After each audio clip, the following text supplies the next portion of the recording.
लेकिन जाहिर बात है हमने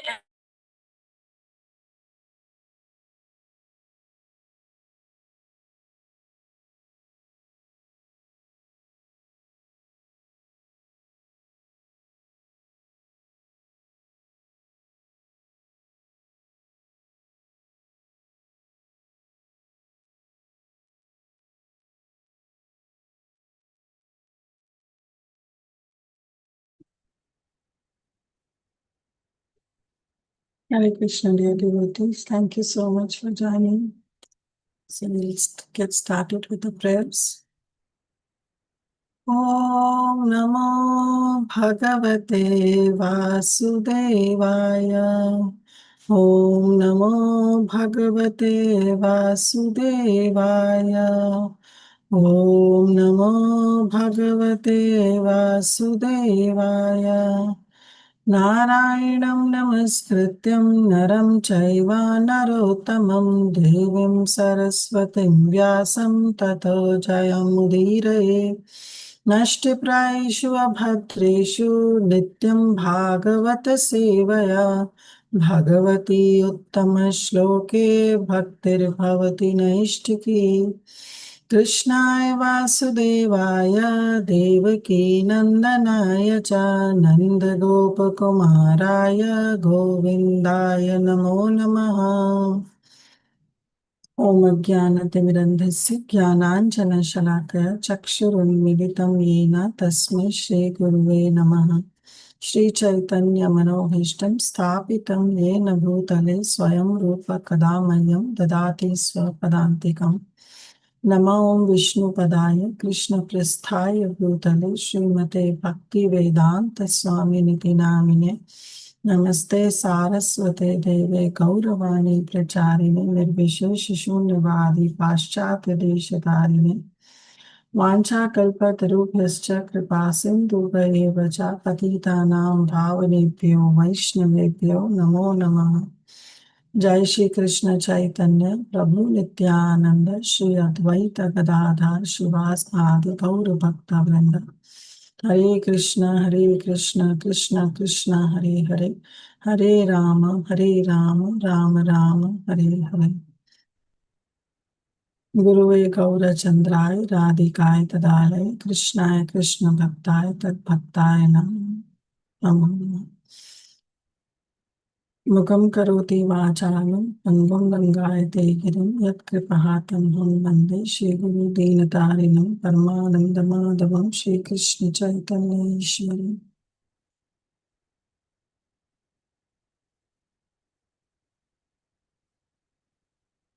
Hare Krishna devotees, thank you once again for your very, very kind association. So we'll continue with our prayers of Bhishma Dev. So today we will start with text number 32. So just small, because Tuesday only we did session, a small recap. So we saw that how all the sages, along with the Pandavas, Lord Shri Krishna, they all assembled together on the battlefield of Kurukshetra, where Bhishma Dev was lying on the bed of arrows. Bhishma Dev instructed Yudhishthir Maharaj on various dharmas, on Raja Dharma, on Stri Dharma, on Dharma, Artha, Kama, Moksha. And then we saw that how we also instructed him on various other subject matters. And finally, he also instructed him on Bhagavata Dharma.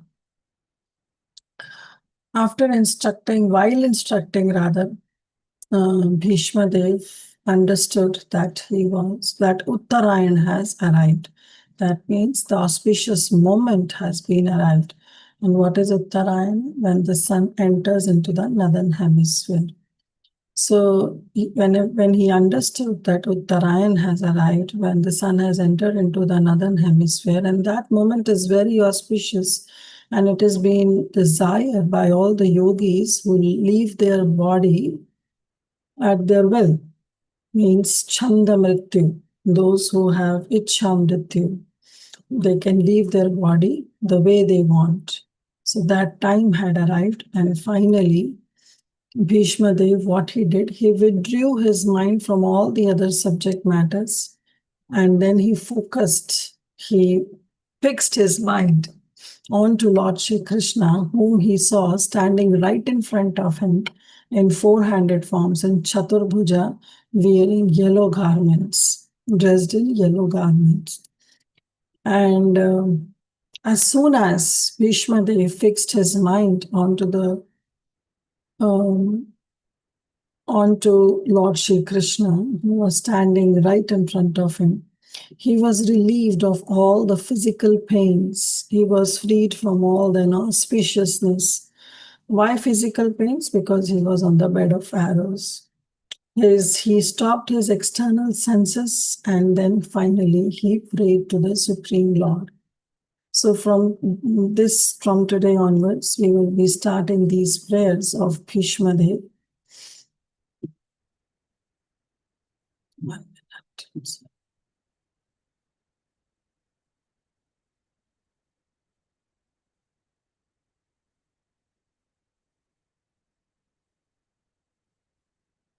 So these are the prayers. So we'll start with text number 32. Shri Bhishma Vacha Iti Materupakalpita Vritrishna Bhagavati Satvata Pungave Vibhumi Swasukham Upagate Kvachit Vihartum Prakritim Mukhyeshiyat Bhava Pravaha. So from here onwards, Bhishma Dev will offer his heartfelt prayers to Lord Shri Krishna. He doesn't want to leave his body without glorifying Krishna, without offering his prayers to Krishna. So up till now, he was speaking to Yudhishthir Maharaj. He was explaining him. He was answering his questions. But now, since Uttarayan has arrived, he wants to leave his body. And before leaving his body, he wants to offer his prayers. So from text 32 onwards, the prayers of Bhishma Dev started. So what he's saying, iti mater upakalpita vitrishna. So then what happened? Iti means thus. Why thus? Because now Uttarayana has come. So thus he is mati. He fixed his mind. Upakalpita. Upakalpita means he fixed his mind. Iti mater upakalpita vitrishna. So he fixed his mind onto Lord Shri Krishna. And how he fixed his mind? Vitrishna. Trishna means having some desires. Some desires is what is known as Trishna. Trishna means desires. Vitrishna means he was freed from all kind of desires. And what he did, he fixed his mind onto Lord Shri Krishna. So fixed his mind. What are the activities of the mind? Anyone wants to say? Wants to answer? What are the activities of the mind? Thinking, feeling, and willing. Think. Excellent. Thank you, Prahlada. So the activities of the mind are thinking, willing, and feeling. So all these things, these activities means completely he was absorbed onto Lord Shri Krishna, with Krishna and without any Trishna, without any material desires. So first line just says, iti mate rupikalpitha vritrishna, that he fixed his mind. And mind means he fixed his thinking, willing, and feeling, all the activities unto without any desires, But unto whom? Bhagavati, unto the Supreme Lord Bhagavan. Sattvatam Punge, that Lord who is the leader of all the devotees. Satvata means he is the leader of all the devotees. So unto whom? Unto Bhagavan, who is the leader of all the great devotees, and he is Vibhumni. He is Vibhu.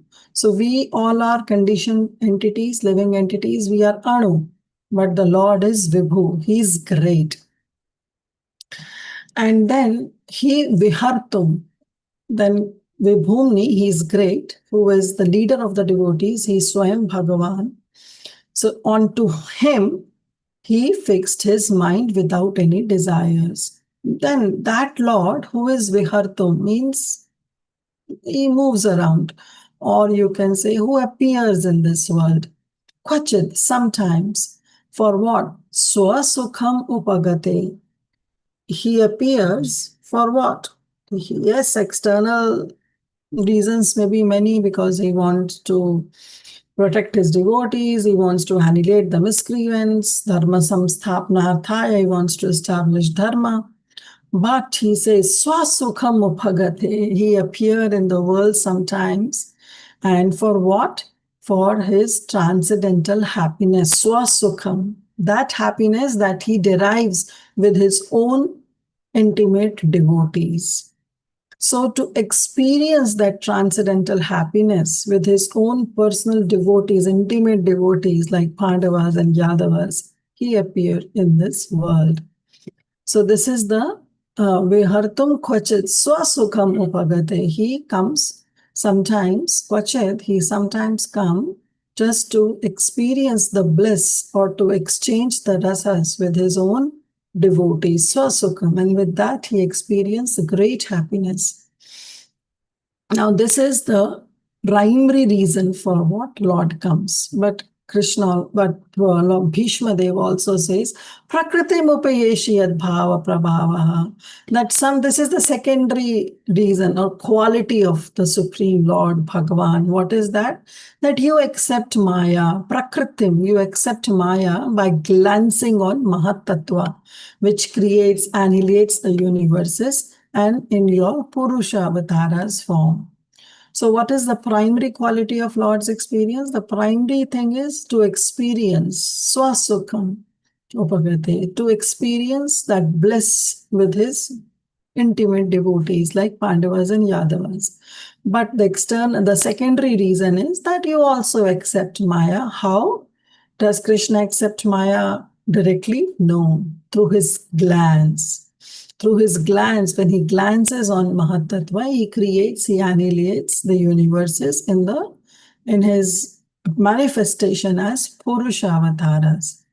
So this is the secondary reason that is being described by Bhishma Dev.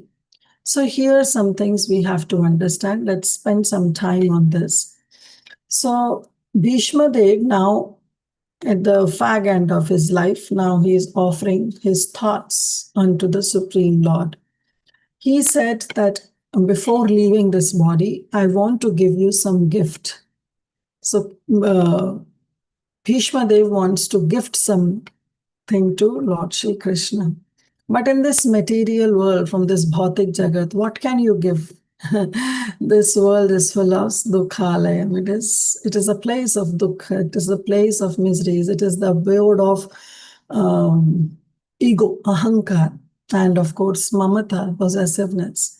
So Bhishma Dev thought that this is not what I can give to my Supreme Lord. So what I'll give my mati. I'll give my mind. I'll give all the activities of the mind. I'll give my thoughts alone.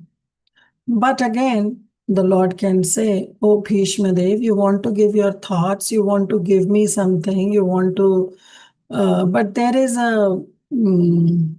people who give, they have certain expectation. They want to take something. So you are giving your thoughts, but do you have any agenda behind it? So Bhishma Dev says, Vitrishna, I don't have any desire. No desire at all. I just want to absorb my mind unto your lotus feet. And my thoughts, the thoughts that I'm giving, they are Vitrishna, they are without any desire. And therefore, I'm offering it to Swayam Bhagwan, that Bhagwan who is full of 6 opulences. Then the Lord says that, okay, so you want to give your thoughts unto that Lord who is full of 6 opulences. You want to give it to Bhagavan. So that means you are referring to Narayan. Then Bhishma Dev says, yeah, you can say that, but I'm not talking about Bhagavan. I'm talking about Satvata Pungave. Now, Satvata Pungave can also mean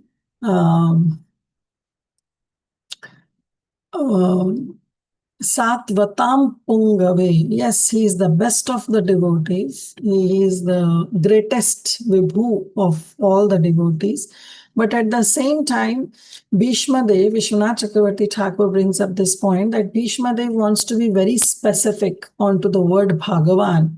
When he says Bhagavati Satvatam Pungave, means that he wants to specify that I want to give my thoughts unto that Supreme Lord who appeared in Satvatam dynasty. So Yadu dynasty or Satvata dynasty. So because you have appeared in that Satvata dynasty, therefore I want to give my thoughts unto you. So he was very specific unto Bhagavan. He was not referring to general meaning of Bhagavan that, okay, I want to give my thoughts to Lord Narayan. No, he said, I want to give my thoughts unto you, Bhagavan. You are Bhagavan, you are full of six opulences, but at the same time, you are Satvatam Pungave, means you appeared in that Satvata dynasty. So Satvata word has two meanings. One is that, of course, devotee, but Satvata also means dynasty. What is the Praman? The Praman is our famous Gopi Geet, where the gopis they sing, Nakhalu Gopika Nandano Bhavan Akhila Dehinam Antaratmadre Vikhana Sarthito Veshwaguptaye Sakha Udaivan Satvatam Kule, that you appeared in that Satvata dynasty. So here Bhishma Dev is also saying that I am offering my thoughts, my mind unto that Bhagwan who appeared in Satvatam Bhagavi, who appeared in Satvata dynasty. So I want to, he is famous as the best of the Yadu dynasty. He is Vibhumni, he is the great, he is best. So, and he is the source of Narayan. He is, of course, Narayan is there, but I am offering my thoughts unto Lord Shri Krishna, who appeared in Satvata dynasty and who is also the source of Narayan. And he is great. And he comes for Swasukham. He wants to enjoy the highest bliss of reciprocating with his intimate devotees like Pandavas and Yadus. That's the main quality. But secondary qualities are also described, that you create this material creation by giving a glance on Mahatattva, and you do this in the form of your Purusha avatars. So see how Bhishma Dev was very specific while he was offering his prayers. Somebody can read the translation. Hare Krishna Mataji. Bhisham Deva said, let me now invest my thinking, feeling, and willing, which were so long engaged in different subjects and occupational duties, in the all-powerful Lord Sri Krishna.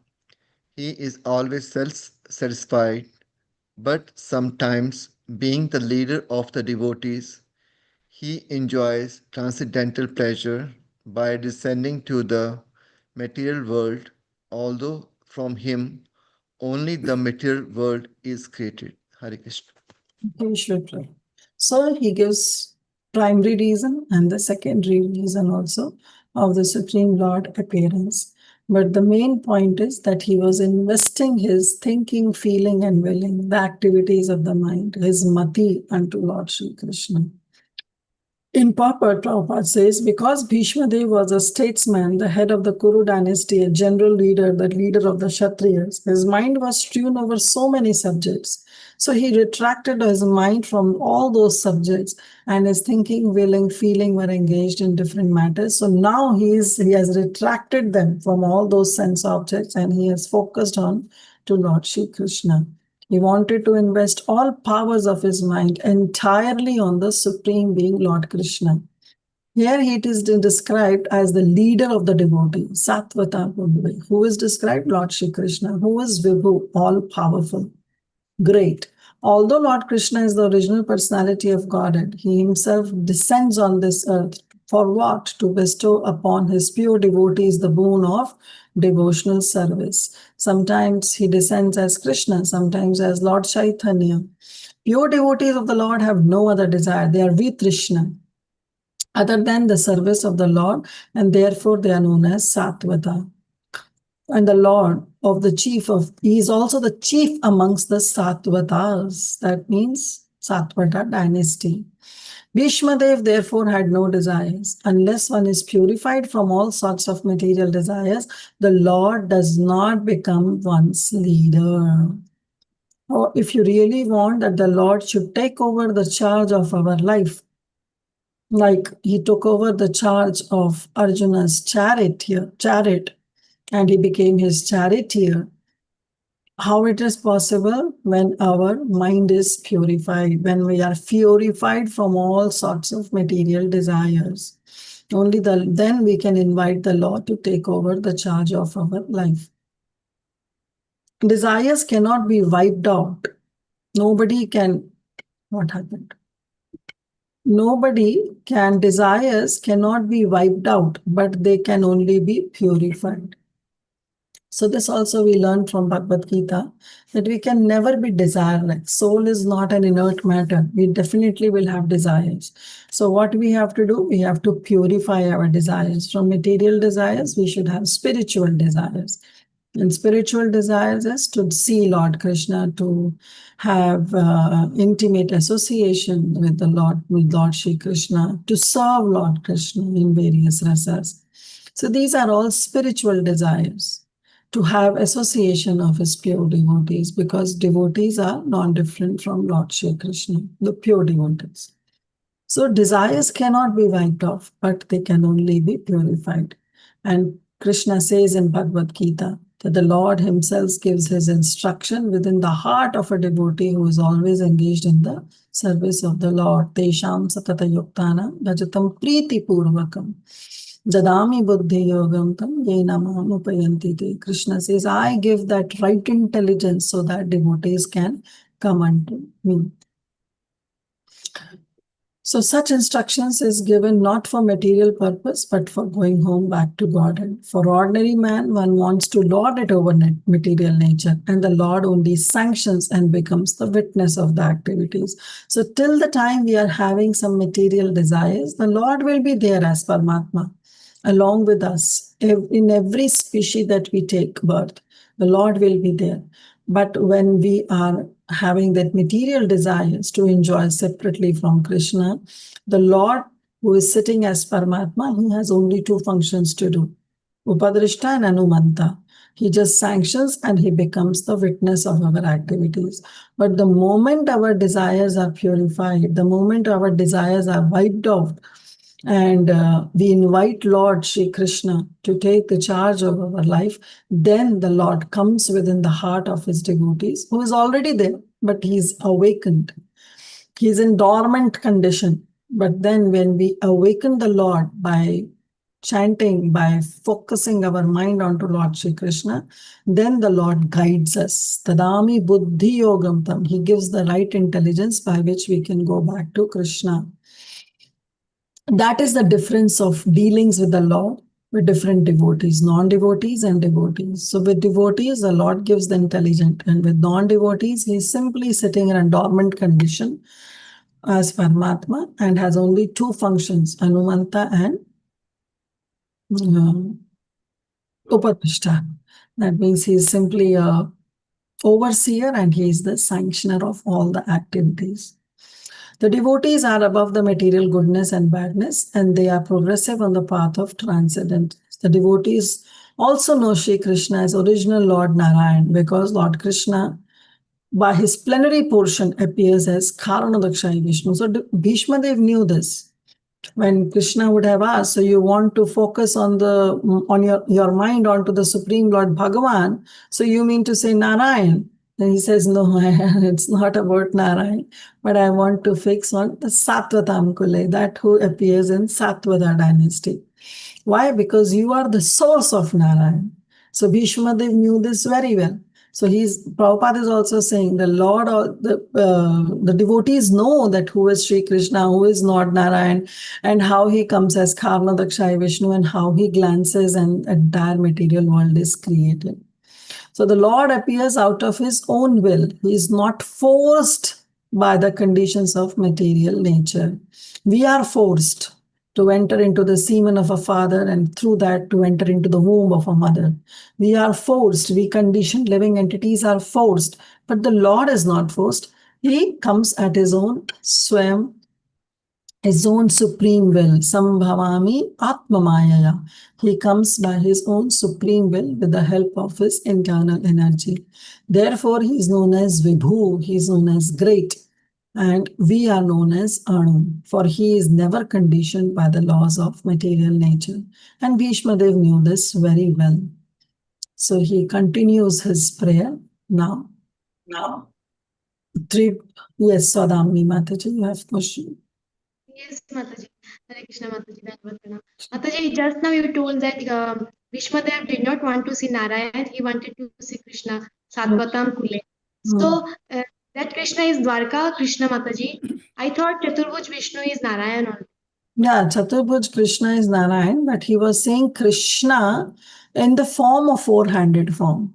So later it will be described that actually, yes, Bhishmadev didn't enter Vrindavan, but he entered into Parthasarthi Loka. He was still with Krishna, that Krishna who was the charioteer of Arjuna, chariot driver. Yes. Not Narayan. Okay, Not Mataji. Narayan. Yes, he was very specific. He was very specific.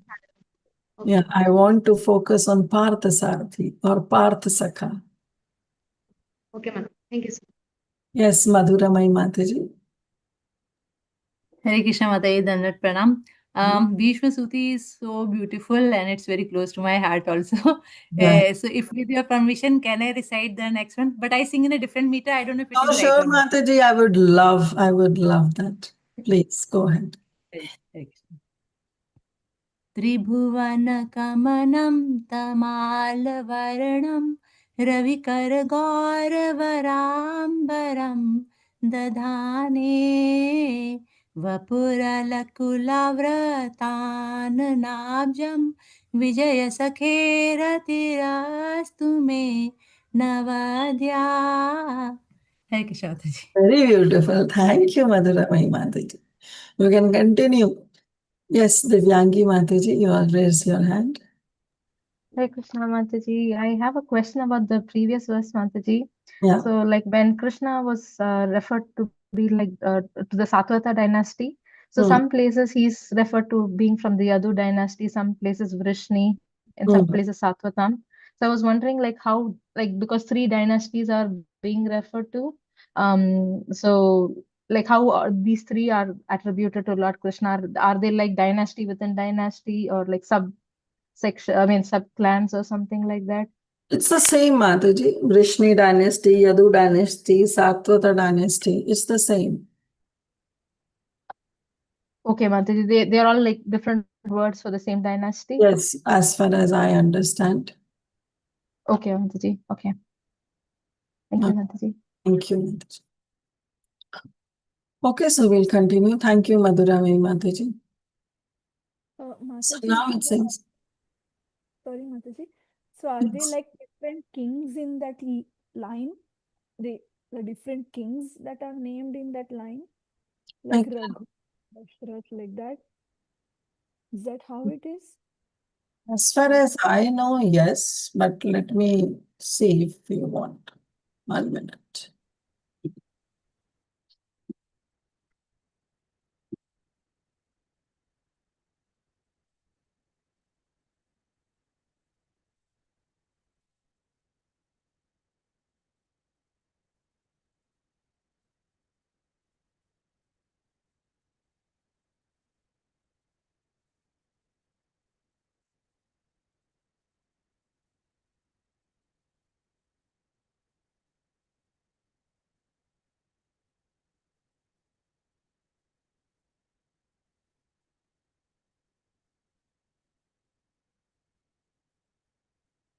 Maybe I can look for later and come to back because what I simply Googled it seriously. And it says that Yadu is a legendary king, and from there Yadu dynasty is named after him. And Krishna also belongs to Vrishni clan, which is a subdivision of that Yadu dynasty. And Satvata is an ancestor of Krishna, which also belongs to Vrishni dynasty, and sometimes he is known as belongs to Satvata lineage. So again, as it's one and the same thing, and as Tulsi Gopi Mataji said that different kings are there. So therefore, with those different kings, he's named as, sometimes belongs to Satvata dynasty, sometimes as Vrishni dynasty, and sometimes as Yadu dynasty. Yes, Praladananda Prabhu, you want to add something? Yes, Mataji, Dandavat Madam. Yeah. There is this slok number, I mean, in the second canto, 2.4.20. One That's minute. where this, One, all these dynasties, 2.4.20. Kriya patir, yagna patir, prajapatir, dhyam patir, patir lok patir, dharam pati, dharapati, patir gatischa, andhaka vrushni saswatam. He's the pati of Andhak, Vrushni, and Satvat. All these three dynasties. 3.4.20, right? 2.4. Sorry.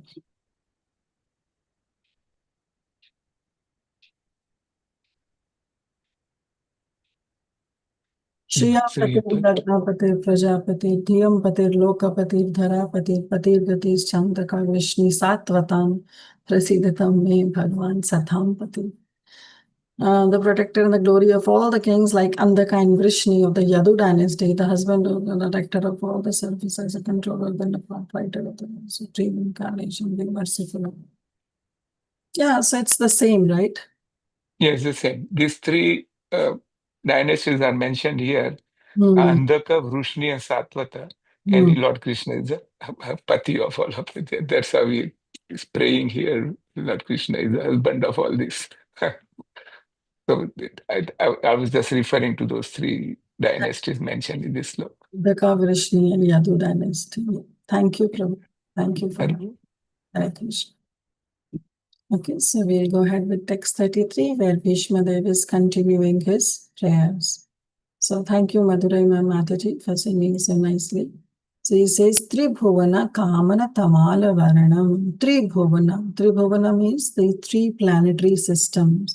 And Kamana means the most desirable. He is the most desirable in the three planetary system.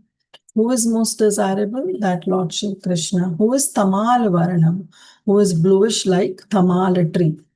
So he is the most desirable in the three planetary system, who is bluish like Tamala tree. And Dadhane Varanam. Dadhane means, so Tribhuvana Kamana Tamal Varanam, Dadhane Vapur. Vapur means his body. His body is, he wears on his body. Wears, Dadhane means wears. What he wears? Ravikara Gaura Vara Ambaram. Ambaram means he is wearing that dress. And that dress is a glittering dress, Varambaram. It is very glittering. And what kind of color it is? Ravikara Gaura. Gaura means it is golden. The dress is golden, means he is wearing Pithambar. And that is like a Ravikara. Ravi means sun and Kara means the ray. So it's like a ray of a sun. It's how glittering it is, like a ray of a sun. And it is yellow in color. Then it says, Alaka Kulavritan Abjam. His Anana.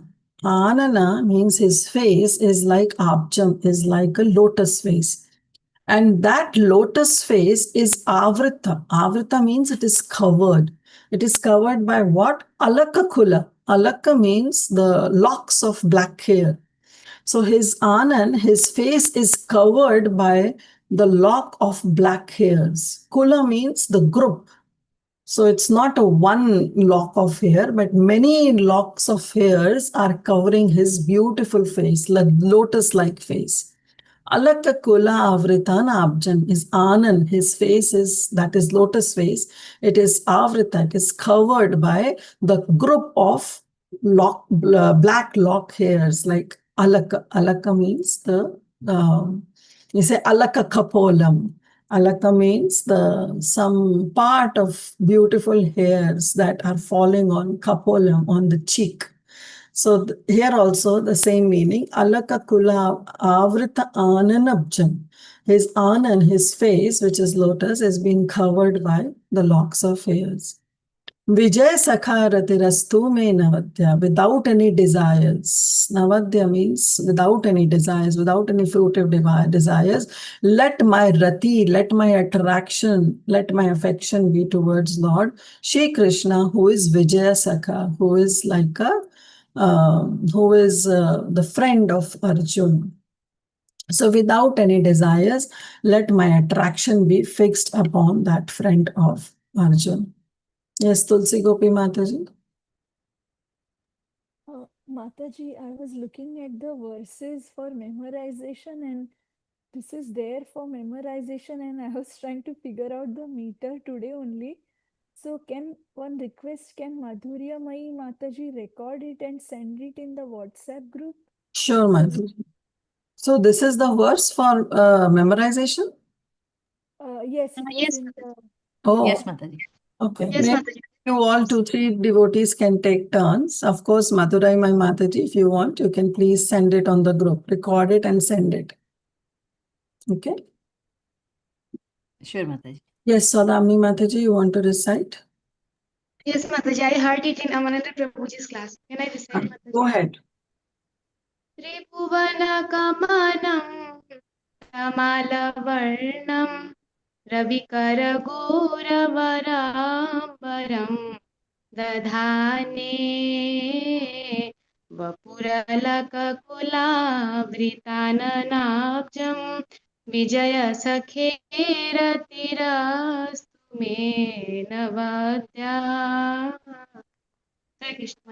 Thank you. Thank you, Mataji. Actually, yeah, this is also one of the meter. You can sing, of course, in different tunes, but meter remains the same. Or you can simple sing in meter like, what do you say? Karpanya dosho pahata svabhava. In that meter also you can sing. Yes, anybody else wants to recite?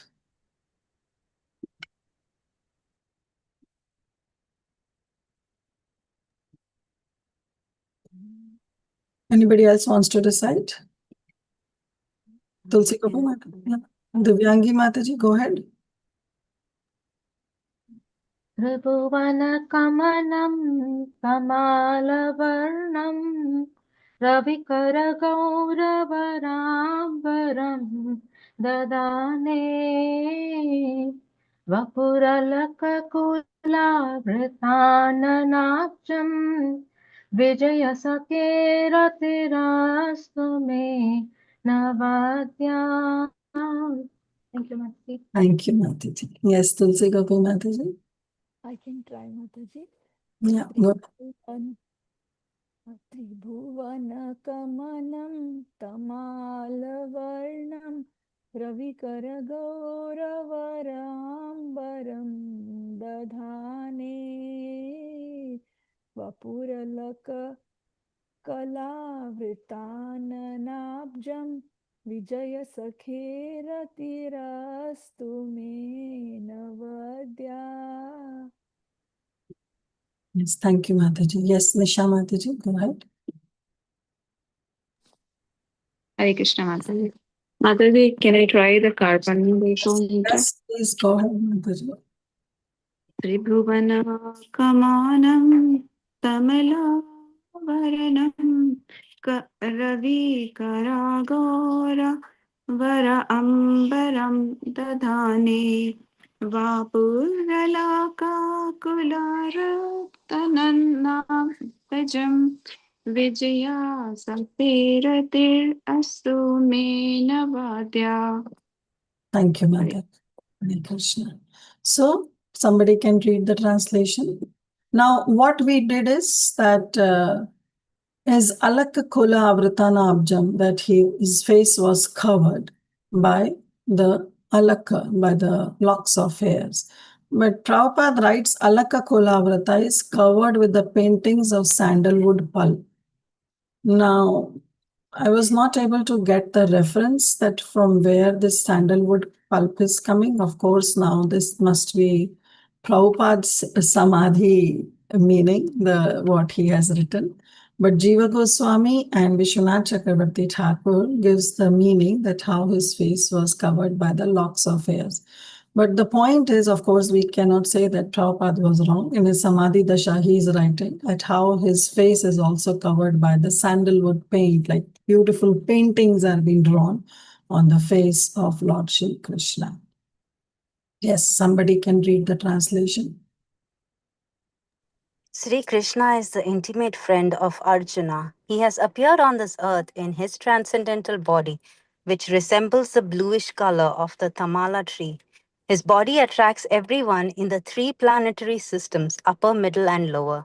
May his glittering yellow dress and his lotus face, covered with paintings of sandalwood pulp, be the object of my attraction, and may I not desire fruitive results. Hare Krishna. Thank you, Mataji. Thank you, Indu Mataji. So Prabhupada writes in the purport, when Shri Krishna, by his own internal pleasure, appears on earth, Sambhavami Atmamayaya, he does so by the agency of his internal potency. The attractive features of his transcendental body are desired in all the three worlds, Tribhuvam Kamam, that is upper planetary, lower planetary, middle planetary system. Nowhere in the universe are there such beautiful bodily features as those of Lord Shri Krishna. Arjuna is described here as conqueror. The Krishna is described as his intimate friend. So Bhishma Dev on his bed of arrows after the battlefield of Kurukshetra is remembering that particular dress of Lord Krishna, which he put as a driver of Arjuna's chariot. Why? Because Bhishma Dev was in Veera Rasa. He takes this opportunity to address the Lord as Vijaya Sakha, friend of Arjun, because the Lord is pleased when he is addressed co-jointly with his devotees. So the Lord, he has his Mukhya Nam and Gauna Nam. Mukhya Nam are his primary names that make him remember the devotees of the Lord. Of course, it's never the point where the Lord forgets his devotees. But when we call out the Supreme Lord in addition to his devotees' names, then he is very much pleased. Like Radha Kanta, or we call him as Yashodanandan, or Gopijana Vallabha, or we call him as Yashodanandan, Nandanandan, Devaki Nandan, Parth Sakha, Vijaya Sakha. So that makes him remember of his devotees, and that counts Krishna's Mukhya Nam, the primary names. And Krishna's secondary names are also there. Bhagavan, Tribhuvanpati, or Jagatpati, Jagdishwar, Patitat Pavan. All these are Krishna's generic names. But he is very much pleased when he is addressed co-jointly with his devotees. And Bhishma Dev therefore called him as Parth Sakha, Vijaya Sakha. So, as a great fighter, he was relishing the relation of Krishna in the chivalrous humor. So we know that there are 5 primary rasas and 7 secondary rasas. What are the 5 primary rasas? Shantaras, Dasyaras, Sakhyaras, Vatsalyaras, and Madhuryaras. But there are, now among these primary rasas, Bhishma Dev was in Dasya Bhav. But having that secondary rasa also, the mood of secondary rasa. And what are those secondary rasas? Raudra, Adbhuta, Hasya, Veera, and then Daya, and then Bhyanak and Bibitsa. So these are the 7 secondary rasas. And out of these secondary rasas, Bhishma Dev belongs to Veera rasa, the chivalrous humor. Transcendental relation with the Lord in any of these rasas is relishable by the respective devotees in the highest ecstasy. Less intelligent mundaners who want to make a show of being transcendently related with the Lord artificially jump at once to the relation of conjugal love, imitating the damsels of Rajadham. Such a cheap relation with the Lord exhibits only the base mentality of the mundaner, because one who has relished conjugal humor with the Lord cannot be attached to the worldly conjugal rasa, which is condemned even by the mundane ethics. So yes, some people, they know that how Madhurya Rasa is the highest, they just directly jump into it. But that's not how it should be. Because Prabhupada is warning us that once you get into that rasa, then anything that belongs to the mundane world doesn't pleases you at any cost. So a genuine relation of the living being with the Supreme Lord can take any form of the five principal rasas, and it does not make any difference in the transcendental degree of the genuine devotee. So that means any bliss that is enjoyed by Krishna's friend and the bliss that is enjoyed by the gopis, or the bliss that is enjoyed by, that is experienced rather, by Krishna's parents, they are all on the same degree. Okay, Bhishma Dev is a concrete example of this, and it should be carefully observed that how the great general is transcendently related with the Lord. So he is a pure devotee, he is a Mahajan, but right now it's just the act that is being shown on a movie. So in a movie, we see that how the villain and the hero, they may join hands, but they are working in a different mood, in a different role on the because the director has guided them to do so. But otherwise, they may be very close friends, right? Same was the case of Bhishma Dev. He is a devotee of the Supreme Lord, the pure devotee of the Supreme Lord. But like last class also, we were discussing that why he did what he did is because he was used as an instrument in Krishna's plan. He was working under the direction of Lord Shri Krishna. But otherwise, he is always a pure devotee. And he's transcendently related with the Lord. This is what Prabhupada writes in Dasya Bhav and in Veera Rasa. Text 34. Yes. Again, it's definitely not a memorizing verse. So now, having spoken that how Lord Krishna's face was being covered by the beautiful paintings of the sandalwood paste, or it is covered by the locks of beautiful hairs, now Bhishma Dev cannot give up the sweetness that he was experiencing by seeing the Supreme Lord. So he wants to go in detail further. So now what he's saying, yes, Madhurami Mataji, you want to sing? Okay, Mataji. Okay. युधितुरगरजो विधुम्रवेश्वक् कचलुलिताश्रमवार्यलङ्कृतस्ये मम निशितशरैर्विभिद्यमान त्वचि विलसत् कवचे अस्तु कृष्ण आत्मा. Thank you, Mataji. Yudhi Rago Rajo Vidhumra Vishwak. So that means Yudhi. Yudhi means in the battlefield. In the battlefield, what was happening? Turaga Rajo. Turaga are the horses. So because there were many horses, so naturally when the horses they run, there is the dust that is raised by the horses. So in the battlefield, now he is referring to the Supreme Lord. So he's saying that Supreme Lord, Stu Krishna Atma, may my mind is always unto Lord Shri Krishna. That Lord Shri Krishna who Vishwak means Vishwak Kacha. Kacha means his hair. His hairs were lulita, were scattered because he was on the chariot of Arjuna and he was driving that chariot very fast. So his hairs were scattered and they were waving. And vidhumra, and they were in the color, they were turned into ash color. So otherwise Krishna's color, black color, the color of his hair is sometimes described as bluish, sometimes blackish. But now his color of the hair were turned into ash color, the color of sand. Why? Because Turagarajo, because of the dust that was raised by the horses in the battlefield in Yuddhi. And then he says, Shamavari Alankritasya.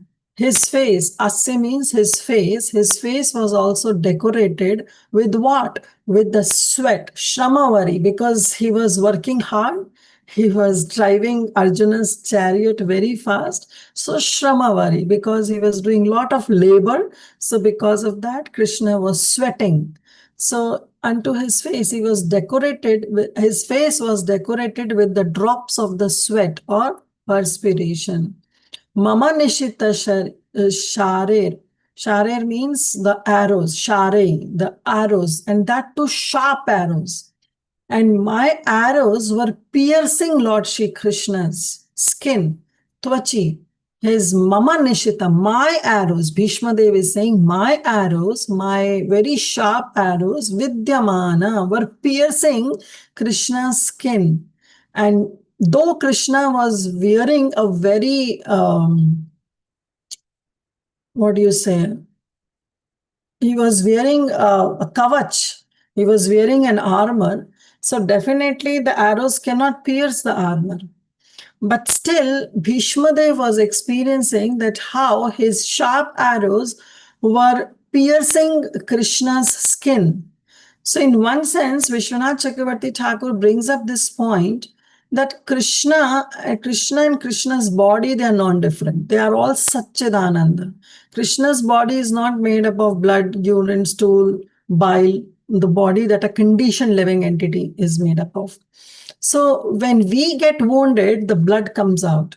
But when Krishna's body was wounded, it was not that the blood was coming out. But Bhishma Dev, because he was in Veera Rasa, he was experiencing that how his sharp arrows were wounding Lord Shri Krishna. He was being wounded by his sharp arrows. Lord Shri Krishna was wounded, though he was being protected by that armor. Still, Bhishma Devi is saying that my sharp arrows were piercing through that armor and Krishna's skin was being wounded. But still, Vilasat, Krishna was simply enjoying this. It's not that Krishna, after being getting wounded by Bhishma Devi arrows, was having that kind of animosity towards Bhishma.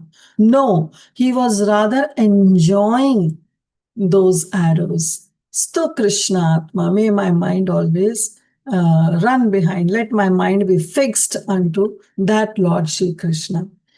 So now he is experiencing the sweetness. In Veera Rasa also, there is sweetness. That sweetness Bhishma Dev was experiencing, that how my arrows were piercing Lord Shri Krishna's skin. And even though Krishna was not feeling any kind of animosity, but was enjoying. So may my Lord be concentrate on that Lord Shri Krishna, whose face is being covered by the hairs, and those hairs have turned gray, has turned into ash color by the dust that is being raised by the horses because of the speed with which he was driving. And of course, his anand, his face was also asya, his face was also alankrit, which was ornamented with perspiration because of his great effort in protecting Arjuna. And of course, his armor was also there, but still my arrows pierced him sharply and he was enjoying it. So that's the mood of Bhishma Dev. Somebody can read translation. Hare Krishna. Yeah, go On ahead. On the battlefield where Sri Krishna attended Arjuna out of friendship, the flowing hair of Lord Krishna turned ashen due to the dust raised by the hoofs of the horses. And because of his labor, beads of sweat wetted his face. All these decorations, intensified by the wounds dealt by my sharp arrows, were enjoyed by him. Let my mind thus go unto Sri Krishna. Hare Krishna. Thank you, Salamini. So Bhishma Devi is saying, now let my mind be fixed onto that Lord Shri Krishna. So Prabhupada is writing that the Lord is the absolute form of eternity, bliss and knowledge, Satchidananda. And as such transcendental loving service to the Lord in one of the five principles, Shanta, Dasya, Sakhya, Vatsalya and Madhurya, is graciously accepted by the Lord when offered to the Lord in genuine love and affection. Bhishma Dev is a great devotee of the Lord in relation of servitorship. See, Prabhupada is writing in Dasya Bhav. Thus, his throwing of sharp arrows at the transcendental body of the Lord is as good as the worship of another devotee who throws soft roses upon him. So this is Prabhupada is saying, as if he was throwing his sharp arrows, but for Krishna, it was as if he is throwing soft roses because he was still feeling pleasure, vilasat. It appears that Bhishma Dev is repenting on his actions that he committed against the person of the Lord. But factually, the Lord's body was not at all pained because his body is not the body that we possess. His body is not the matter. Both he himself and his body are complete spiritual identity. And spirit can never be pierced, burned, dried, or moistened. Nainam chindanti shastrani, nainam dahati pavaka, na chaidam kledantapo, na surshiti maruta. That it cannot be cut by the weapons, it cannot be burned by fire, it cannot be moistured by water, and neither it can be withered by wind. So this is the nature of the soul. And Krishna's body and Krishna, they are non-different. So his body is not a matter. And spirit can never be pierced. And it is said that the spirit is always uncontaminated and indestructible. It cannot be distressed nor dried up. When Lord Vishnu on his incarnation appears, it seems like to one of the conditioned souls, materially engaged, just to bewilder the asuras or the non-believers who are always alert to kill the Lord. Even from the very beginning of his appearance, Kamsa wanted to kill Krishna, Ravan wanted to kill Rama, because foolishly they were unaware of the fact that the Lord is never killed, and the spirit is never annihilated. Same thing happened when Jagai and Madai pastime happened, right? When Nityananda thought that now I have to make them into pure Mahabhagavad devotees, this Madai, he hit Nityananda. Now, of course, Nityananda body is not made up of matter, so there was no point of blood coming out. But he enacted that pastime so that Lord Chaitanya Mahaprabhu can come on the scene and can give mercy to Madai, to Jagai and Madai. So to the asuras, it looks like that they have pierced the body. Like Hiranyakashipu, when he fought with Lord Nrsimhadev, he was fighting, and Lord Nrsimhadev was enjoying the fight with Hiranyakashipu. He appeared at 12 o'clock in noontime, but he killed Hiranyakashipu at dusk time, in the evening time. So for all those hours, he was enjoying. And Tanu Bringa, and finally, just like the wasp is being killed between the two fingers, this is how Hiranyakashipu was destroyed. Similar was the case of Varahadev and Hiranyaksh. Varahadev was simply enjoying the fight, and Hiranyaksh was thinking that he is giving a tough time to Varahadev. But it wasn't such. He was fighting and he was enjoying that fight. Finally, Lord Brahma came and he said, "What are you doing? You have to end him soon." And then said, "Okay, if that is so," then he gives him one punch and Hiranyaksh is gone. So asuras, they want to kill Krishna, they want to destroy Krishna, but they don't understand that the spirit is never annihilated. So Bhishma Dev's piercing of the body of Lord Krishna is a sort of bewildering problem for the non-devotee. They feel that how come Krishna, this blood is coming out, and how he was perspirating, how he was sweating. So that means he's a normal conditioned living entity, but that's not so. But for the devotees or liberated souls, they are never bewildered because they know the transcendental nature of Lord Shri Krishna. Bhishma Dev appreciated the all-merciful attitude of the Lord because he did not leave Arjun alone. Although he was disturbed by the sharp arrows of Bhishma Dev, nor he was reluctant to come before Bhishma's deathbed. Even though he was ill-treated by him on the battlefield, Bhishma Dev's repentance and the Lord's merciful attitude are both unique in this picture. So what Bhishma Dev is saying, that even though I have I have thrown those sharp arrows. I shot those sharp arrows unto Lord Shri Krishna, but Lord Krishna didn't take it to his heart.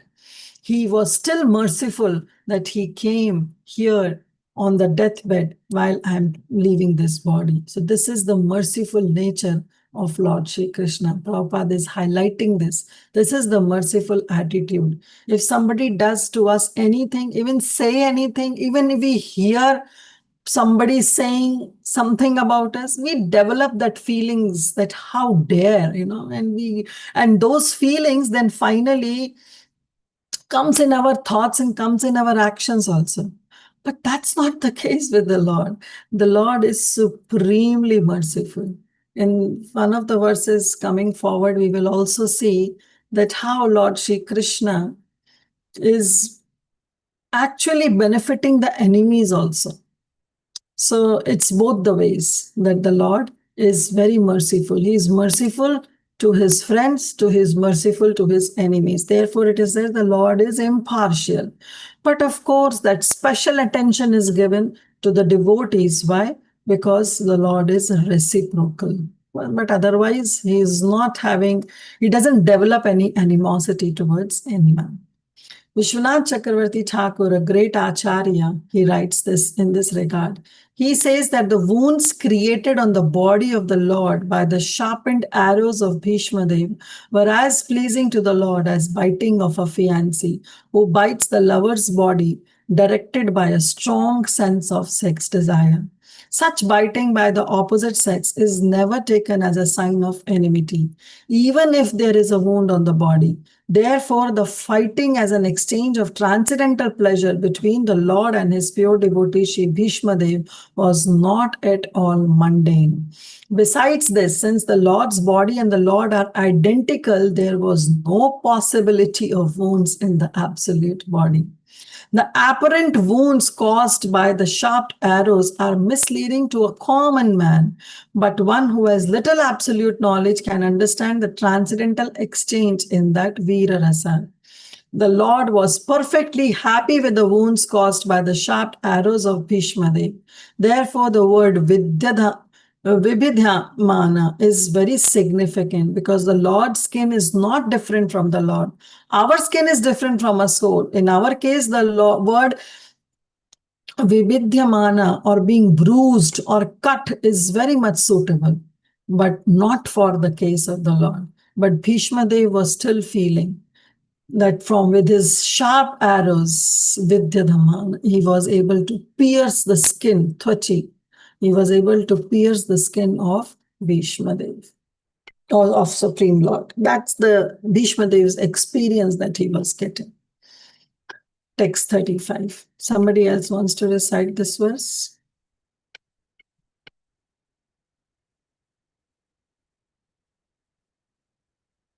Somebody wants to recite? Yes, Saudamini Mataji, you want to try? Yes, Mataji. Go ahead. सपदि सखी वचो निशम्य मध्ये निज परयोर्बलयोरथं निविश्य हितवती परसैनिकायुरक्ष्णा ऋतवती Partha सखेरति ममास्तु. Thank you, Mataji. So now this is the same verse that I was talking about, that how the Lord is very merciful. So Bhishma Dev is saying again, Partha Sakhe Ratir Mamastu, that may my mind, may my Rati be unto that Lord Shri Krishna, who's Partha Sakha, who is the son, who is the friend of Arjun. May my attraction be drawn towards the friend of Arjun. Partha Sakha Ratir Mamastu. Why? Because then he's saying, Sapadi Sakhi Vacho Nishamaya Madhya. Sapati means on the battlefield. On the battlefield, Arjuna, he commanded Krishna. What he commanded? Senayor Ubhayor Madhya. Ratham Sthapitam Myachita. That please take my chariot in between the two armies. Sakhi Vacho, on the order of his friend Arjuna, when Krishna heard that order, he took that chariot and brought in the middle of the two armies. And what he wants to see, what Arjuna wants to see, Nija Parayor Balayo. He wants to see the strength of his own army, Nija, and he wants to see the strength of the army of the opposite side. So to see that army, the strength of the his own army and the army of and the opposite party, he ordered rather Krishna to take his chariot in between the two armies. And Krishna, being a very obedient friend, followed the orders of his friend Arjuna. Aratham Nivesha, and therefore he entered into that area, that arena, along with his chariot. And then Sthitavati, while staying in between the two armies, what Krishna did? Parasainik Ayur Akshana. Akshana means he just looked at the soldiers. So when Bhishma Dev brought his chariot, when Krishna brought the chariot of Arjun in between the two armies, he addressed Arjun. He said, look, here is Bhishma, here is Drona, here is Karna, and he called out to different soldiers. So Bhishma Dev here is saying that Sthitavati, when you were, while staying there in between the two armies on the chariot, what were you doing? You were looking at the soldiers on the opposite party, because his back was on his own party. But Krishna was looking on the opposite side. And he's saying, just by looking, by your glance, what you were doing, Parasainik Ayur Hratavati. Parasainik Ayur Hratavati. You were diminishing, or you were taking away that Ayu, the life of all the soldiers that were present there. So Vishwanath Chakravarti Thakur again brings up this point that taking away the Ayu, taking away the life, the diminishing the life of the soldiers from the opposite party means that just by seeing Akshana, by looking at them, you were destroying their prarabdha karmas. You were destroying their prarabdha karmas so that they can also come back to you. So this is the beauty of, this is the magnanimous nature of Lord Shri Krishna. He was helping Arjun. He was there supporting Arjun, protecting Arjun. But at the same time, just by his glance on the opposite party, he was he was diminishing their life. Means he was taking up their prarabdha karma so that they can also be situated in their original position. They can be liberated. So that is the beauty of Lord Shri Krishna. Partha Sakhe Ratir Mamastu. Let my mind be always on that, fixed on, with prema, be fixed on that Partha Sakha, on the friend of Lord Shri, of Arjun. That is Krishna. So just by his glance, Akshana, where he was telling Arjun that, see, this is Bhishma, this is Drona, this is Karna, he was taking away his lives. This actually indicates that he was taking a prarabdha karmas. Somebody can read the translation. In obedience to the command of his friends, Lord Shri Krishna entered the arena of the battlefield of Kurukshetra between the soldiers of Arjuna and Duryodhana. And while there, he shortened the lifespans of the opposite party by his merciful glance. This was done simply by his looking at the enemy.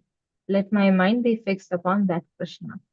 Okay, Madhuri. So Bhishma Dev is bringing out this magnanimous nature of Lord Shri Krishna, that he was thinking of the enemies also. And therefore, he was being very merciful on the enemies by giving his glance onto them and taking away and diminishing their lifespan, shortening their lifespans. Prabhupada writes, in Bhagavad Gita, Arjuna ordered the Supreme Lord to place his chariot between the phalanxes of the soldiers. He asked him to stay there until he had finished observing the armies he had to face in the battlefield. So this has been repeated, Nija Parayor Balayo, because he want to experience the strength of his army and the strength of the opposite party.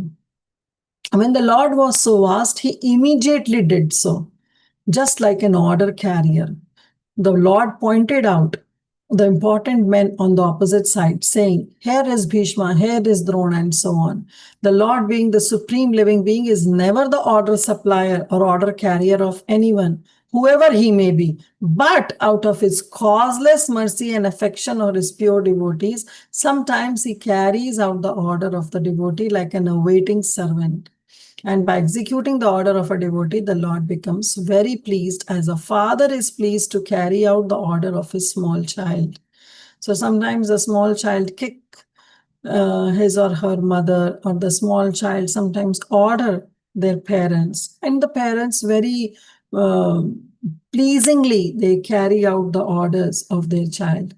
Of course, the child is not on a position to order his parents, but when the child is small, is innocent, can order, and the parents also feel very much delight in fulfilling the orders of their children.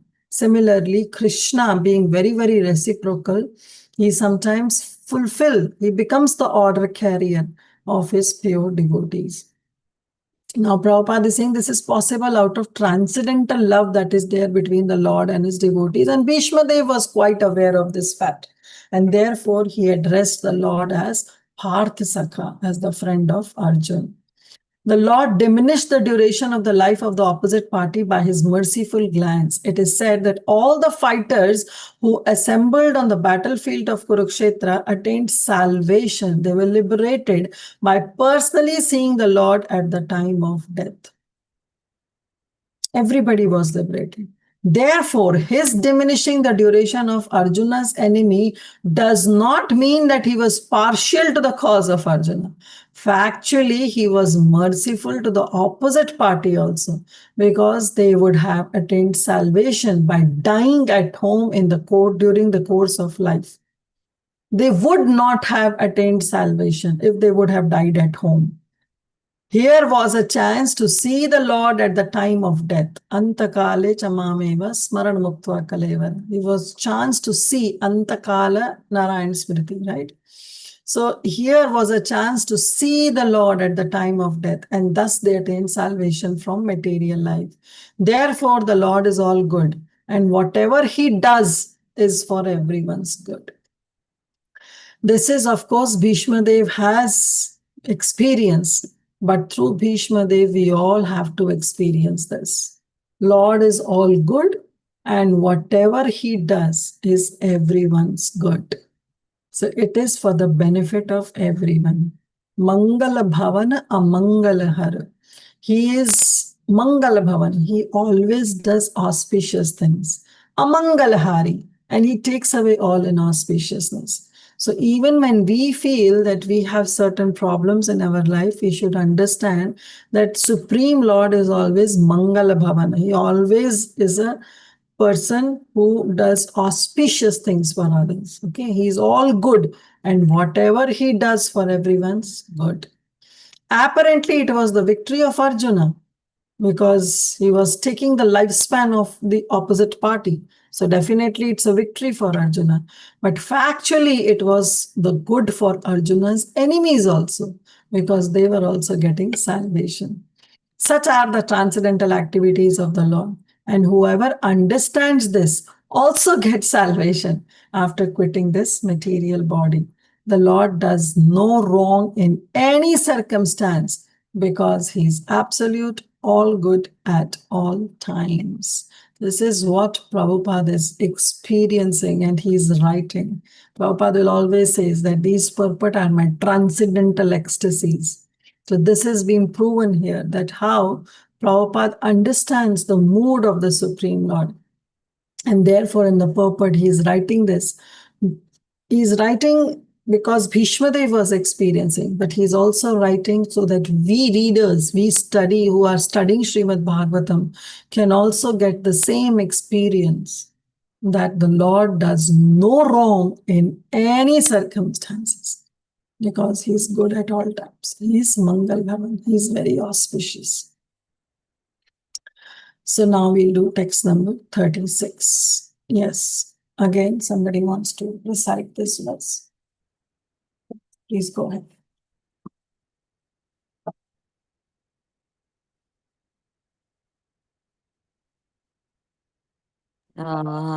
Is it okay if I try, Mataji? Go ahead, Indulekha. Okay.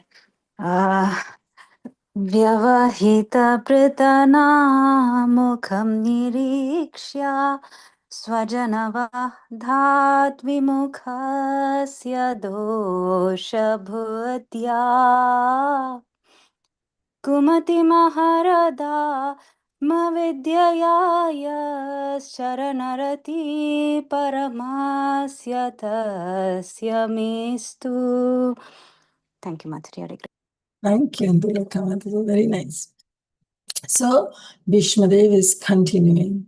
Again, he's saying, Tasyamastu, that unto him, my Rati, but this time he's saying Charana Rati. I want to focus. I want my mind to be attracted to the lotus feet of Lord Shri Krishna and to that Supreme Lord, Paramasya, and to that Supreme Lord's lotus feet.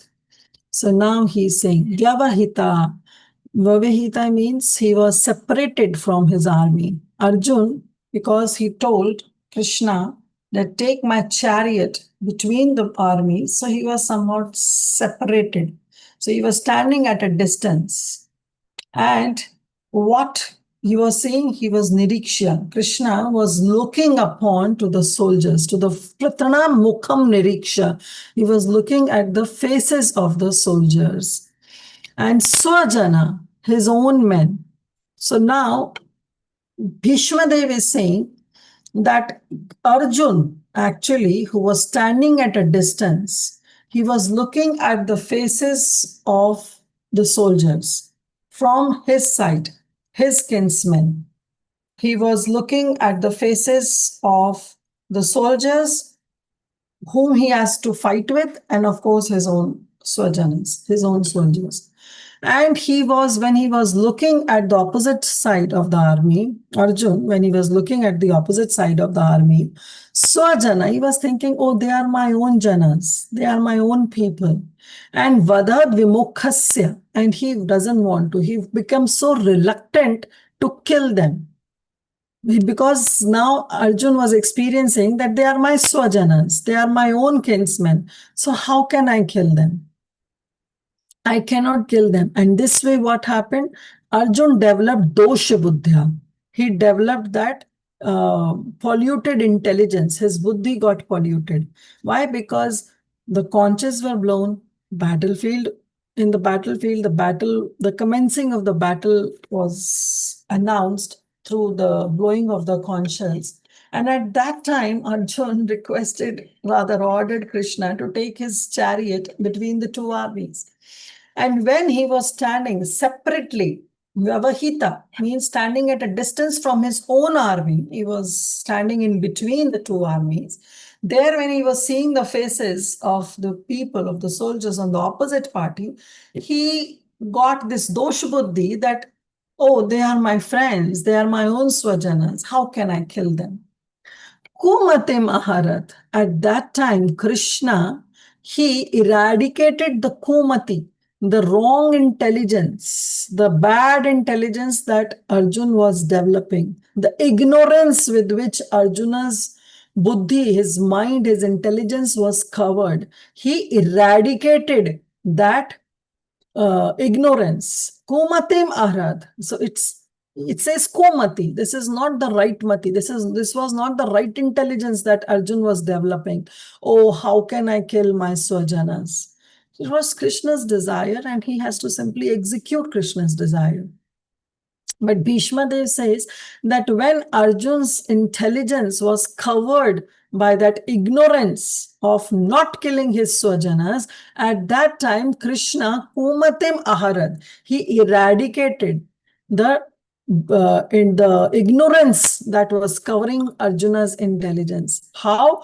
Atma Vidyayas, through his transcendental knowledge. By giving transcendental knowledge, he was eradicating the ignorance of Arjuna.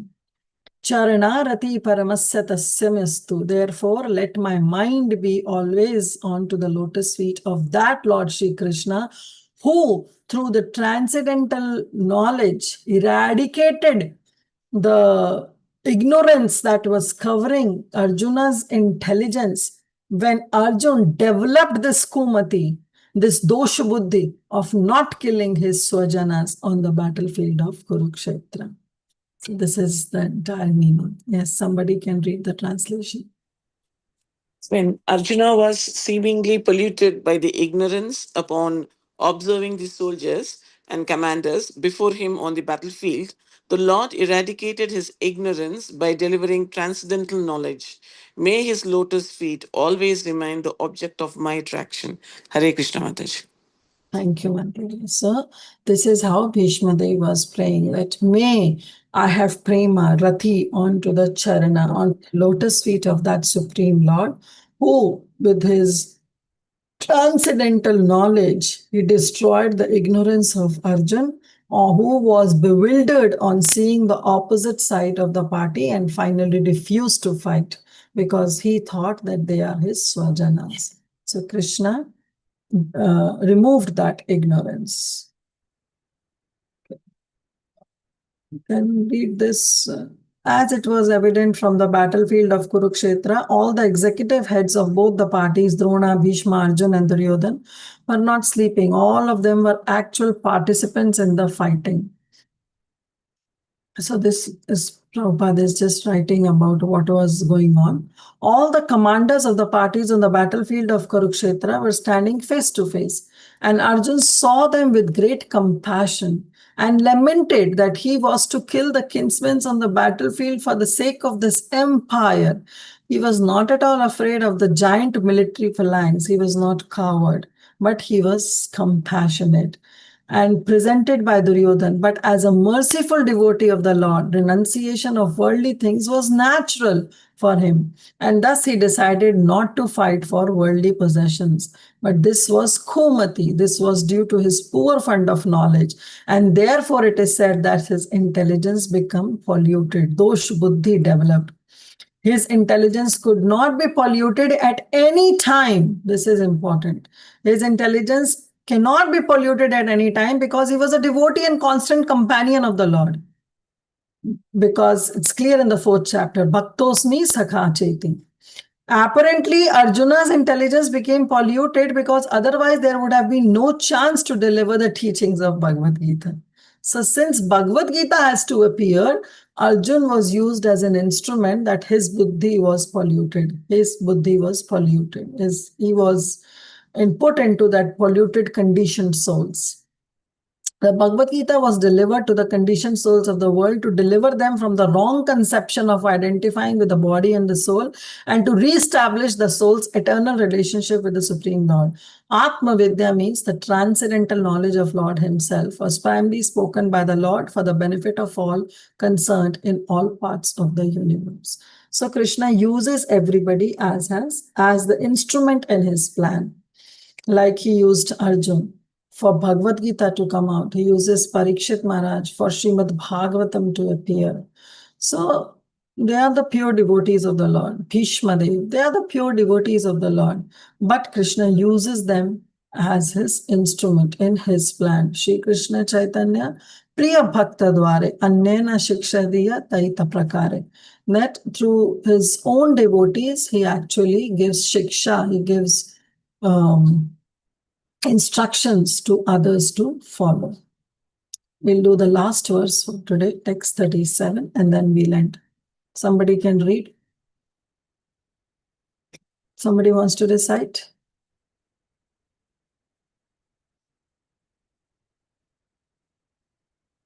Yes, Madhuramai Mataji, you want to do it? Jo aa gaya Mataji. Because it's dear to your heart and you're singing so beautifully. So I said, okay. Go ahead. I will try. I recite the first one, but I recite all these during Bhish Panchak specifically. Swanigamam apahaya mata pratigyam. Mataji, can you show me the Hindi also? Because I usually read with both. Yeah, go ahead. Thank you so much. Swanigamam apahaya mata pratigyam ऋतमधिकर्तुमवलुप्तो रथस्तथा धृतरथचरणो अभ्यया च चलदगुर्हरिर्. Sorry, Mata, this flow is going, but I'll try. Harir iva hantum ibham gatotariyah. So Swanigam apaya mat pratignyam. So now Bhishma Dev, find his verse, now he's saying that how Krishna, of course, he's magnanimous to his friends and to his enemies also, so-called enemies. Otherwise, Krishna, nobody is Krishna's enemies. It's actually Krishna is taking an opportunity to deliver his mercy onto everyone. But still, Krishna elevates his devotee to a higher position than his own. And this Bhishma Dev said that I have personally experienced this, that how he elevates his devotee to a higher position. And how he does so? So he's saying, Swanigam apahaya. Swanigamam means that his own promise, his own vow that Krishna has taken. What was the vow that Krishna took? That he will not carry a weapon. He will not take a weapon and fight on behalf of the Pandavas. He will simply be a Partha Sarathi. He will simply be the chariot driver of Arjuna. And he will drive his chariot wherever Arjuna will tell. He took this promise that he will never take a weapon or fight on behalf of the Pandavas. So that was Krishna's vow. But Swanigama apahaya, he gave up that vow. Mat pratignyam, to keep up my promise. So Bhishma Dev is saying, to keep up my promise, what Krishna did, he gave up his promise. And ritam adhikartum avapluptu rathastha, that what he did, my promise to make true, ritam adhikartum, he wants to fulfill my promise. He wants my promise to come true. So for that, what he did, avapluto, he jumped down from rathastha, from the chariot. He jumped down from the chariot. And what he did when he jumped out of the chariot? Dhrita ratha charana. Ratha charana means the wheel of the chariot. Rath ke charana. Rath ke charana kya hai? The feet of the rath, that is the chariot wheel, the wheel of the chariot. Dhrita, he took up the wheel of the chariot, and abhayacha, he ran forward, he ran quickly, hurriedly, he ran. Chaladgur, as if he's making the entire planet to tremble. With that speed, he ran, he jumped off from the chariot, took the wheel of a chariot, and then he ran forward to me. Hari, like a lion. Hari, the word Hari also means lion. Like a lion, he was running, like a lion. Harir eva hantum ibham, as if the lion runs very hurriedly, very fast to kill an elephant. Similarly, Krishna, he jumped off the chariot and he took the wheel of the chariot and he hurriedly ran towards me like a lion to kill an elephant. Why he did all this? Just to keep up my promise, so that my promise comes true. He gave up his own promise, and to keep my promise, he ran towards me by holding the wheel of a chariot to kill me. And in that, Gato Uttariya, leaving aside even his Uttariya, he was not even conscious that his Uttariya was flying, his upper part, his chadar was flying away. But he was very adamant in what? In keeping up my promise and also protecting Arjuna. So this is what Bhishma Dev was feeling. So what was the promise of Bhishma Dev? Prabhupada writes a brilliant purport. I know we are over time, but what we will do, we'll read the purport, entire purport. It's short purport, not that long, but it's very important. Somebody can read the translation. Hare Krishna Mataji. Fulfilling my vow and sacrificing his own promise, he got down from the chariot, took up the wheel, and ran towards me hurriedly, just as a lion goes to kill an elephant. He even dropped his outer garment on the way. Hare Krishna. Thank you, Mataji. So just to make my promise come true, Lord Krishna, he broke his own promise of not taking a weapon at the battlefield of Kurukshetra. But with his, even not considering his upper garment, his outer garment was falling off, but still, Lord Shri Krishna, he jumped off his chariot, picked up the wheel, and ran towards me to kill me. Like a lion, tried to hurriedly rushed at elephant to kill elephant. And with that, he's causing the entire Chaladgur, he's causing the entire earth to tremble. The entire earth was trembling. Prabhupada writes, the battle of Kurukshetra was fought on military principles, but at the same time in a sporting spirit, like a friend's fight with another friend. Duryodhan criticized Bhishma Dev, alleging that he was reluctant to kill Arjun because of parental affection. A Kshatriya cannot tolerate insults on the principle of fighting. Bhishma Dev therefore made a promise that next day he would kill all 5 Pandavas with the special weapons he made for the purpose. So Bhishma Dev, he took 5 arrows, he sharpened those arrows, and he assured Duryodhan that with these 5 arrows, tomorrow I will kill the 5 Pandavas. Duryodhan was very much satisfied. And he said, I cannot trust you, Bhishma Dev. So now what I'll do is, I will keep these arrows with me and I'll give you tomorrow on the battle. So I will deliver you the next day during the fight. So now Krishna, who understood what was going on, he sends Arjun to the Shivir of Duryodhan, because once Arjun, along with Bhimsen, protected the life of Duryodhan from Gandharvas when they were in their exile. At that time, Duryodhan gave this benediction that to Arjun, that you can ask whenever you want something. So by tricks, now Krishna sent Arjun to the camp of Duryodhan. And Arjun took the arrows from Duryodhan. And Bhishma Dev could understood that this was the trick of Lord Shri Krishna. So he was the real guide to the Pandavas. So he took a vow that next day Krishna would have to take up weapons himself. Otherwise, his friend Arjun would die. So definitely he was now bereft of those 5 arrows. So Bhishma Dev took a vow that tomorrow I will force Krishna to take up the weapon. Otherwise, it will be very difficult for him to save his own friend. In the next day's fighting, Bhishma Dev fought so violently that both Arjun and Krishna were in trouble. Arjun was almost defeated. The situation was so tense that he was about to be killed by Bhishma Dev. The very next moment, at that time, Krishna wanted to please his devotee Bhishma, to make his vow come true by keeping Bhishma's promise, which was more important than his own promise of not carrying a weapon on this battle of Kurukshetra.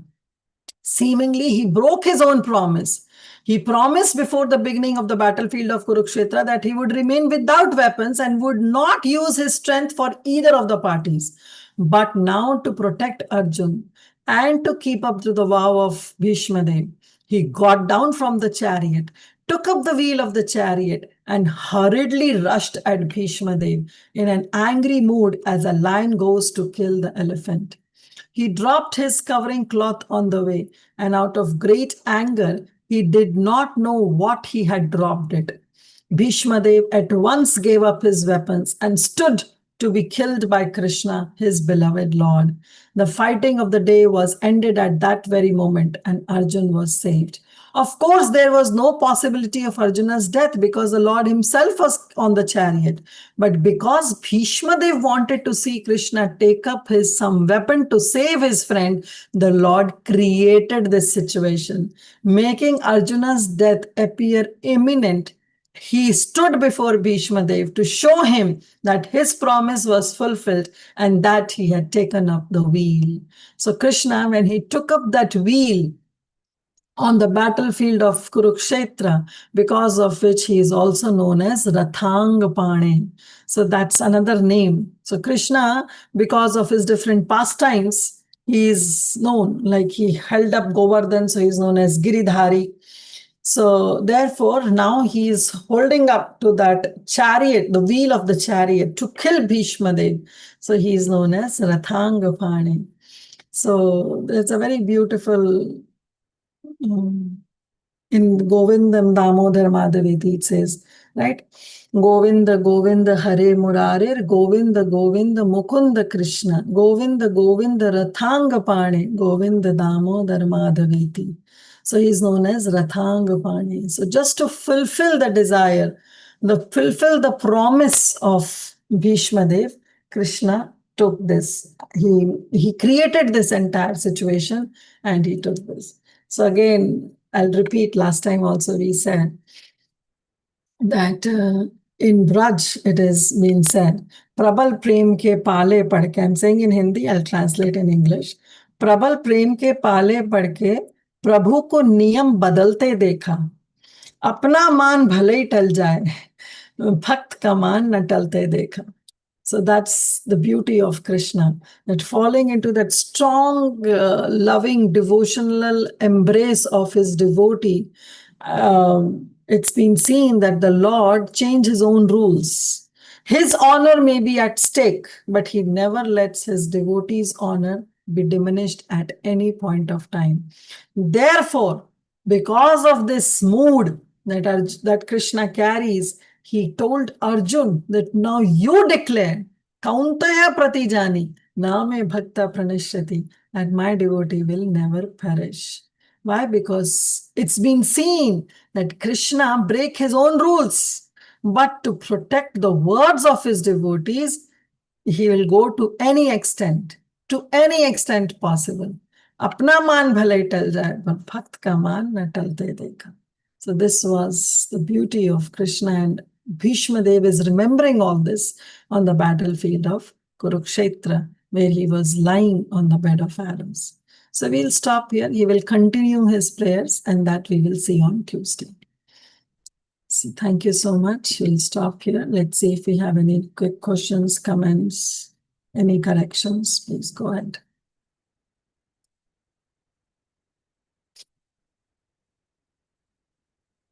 Okay, if not, then we can end here.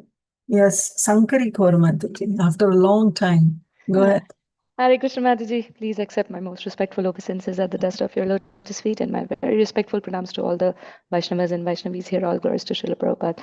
Mataji, nothing but a good shout out, a loud shout out to all the reciters today. I was really wondering how to recite this. I mean, I've never heard the meter before, but all of them were so beautiful.